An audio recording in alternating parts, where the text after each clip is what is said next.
Today I'm on the abandoned portion of the Nevada Northern Railroad. This railroad was built between 1905 and 1906 by the Nevada Consolidated Copper Company. And what it was to connect Ely, or the copper mines outside of Ely near Ruth, with Cobre. These right here, they're on all corners. If an engine needed to move, say, these cars, but the engine was over on this track, instead of backing the train up and moving it over to the other switch, which takes time, or the other line takes time, they had these long wooden poles made out of oak wrapped with metal, and the train has these exact same pockets on both front. So a worker would hold the pole here while the train came up, and the train was able to push it from the other side. Now this is what's neat. Bear with this.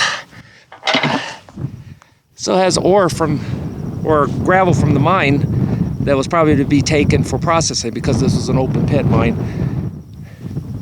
All three of the cars are still loaded. It's pretty cool.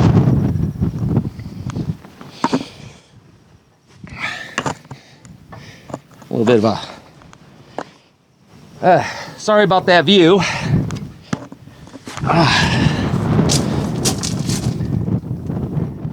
Yeah, just really cool.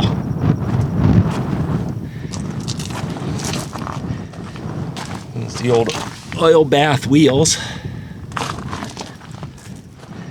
You can see how these things have been just hammered, but when you're getting rocks dropped into you, even the strongest steel is going to have an issue. And I love the fact that these are totally void of all graffiti, except for whoever that moron was. And he did one on the other side of the same car. And it's done in, looks like a paint pen. And like I've said before, the 0 for 1, don't leave your trash. Don't be that idiot.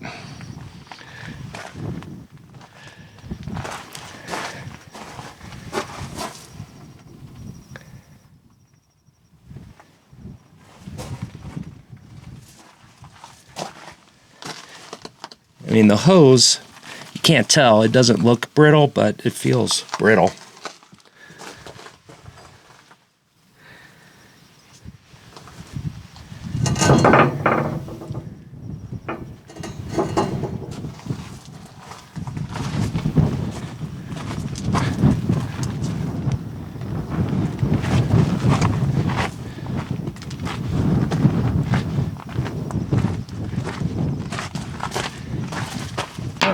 There's a good nest.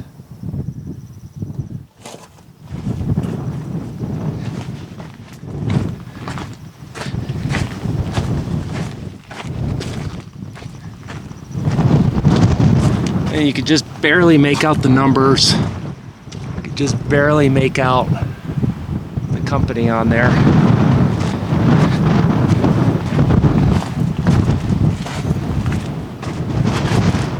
And what's neat is, now granted, I don't have the handle, the directional cam still works.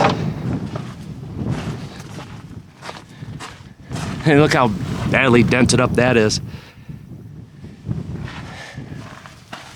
And that's what's inside the hubs.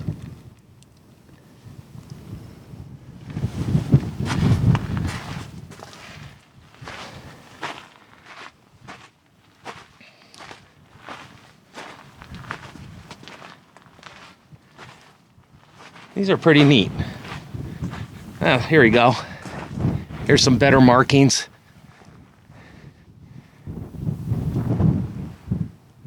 Oh, and St. Louis. Huh. Interesting.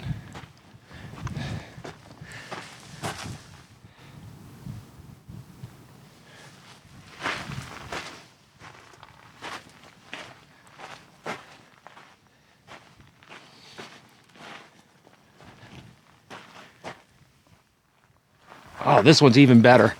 If you look at it a certain way, Minneapolis and St. Louis. Minneapolis and St. Louis.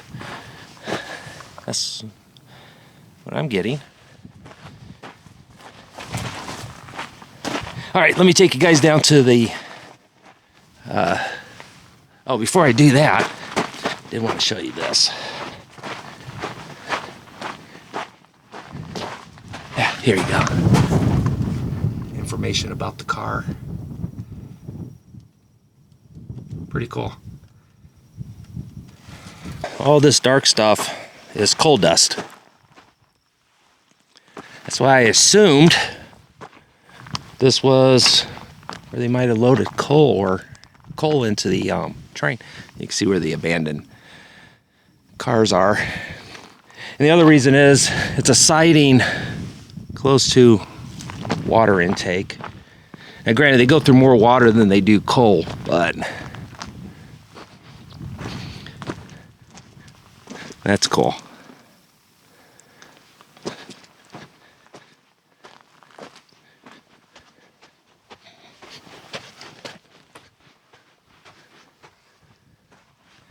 And who knows?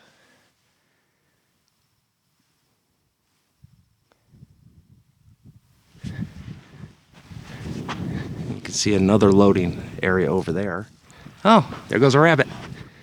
Bye-bye, rabbit. The main reason I wanted to stop was that 116.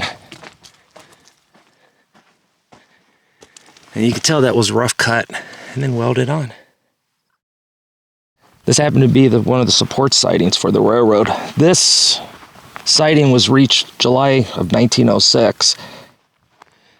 Usually at the old railroad structures, all you see is the footings.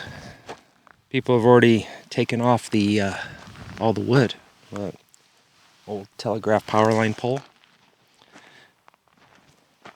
At one time there was a freight shed, bunkhouse, tool house, stockyard, pump house, windmill, and of course the water tank. Oh, good. See, you can even still see some of the old tank base, and you can see the banding to hold the tank together. And what makes this siding very interesting is the water used for the steam engine was from a natural underground hot spring. It used to come up to the surface, but because of the pumping for the train, it's dried up now.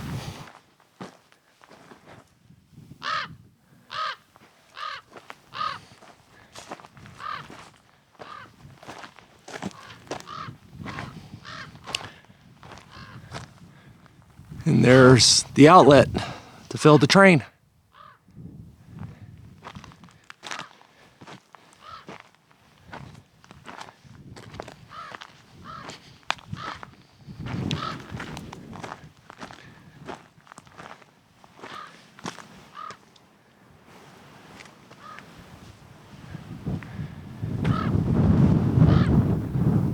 I think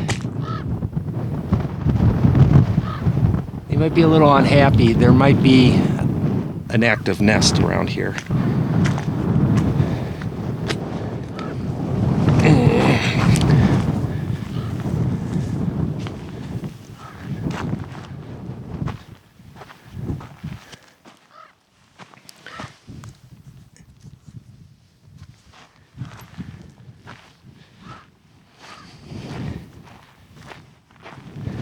Well, there's a quick look at an abandoned rail line and an abandoned siding. So that you know, there is no active railroad line in this valley. Everything in this valley is abandoned. And that's what I'm doing right now. I'm just following the old track. I'll catch you guys on the next one.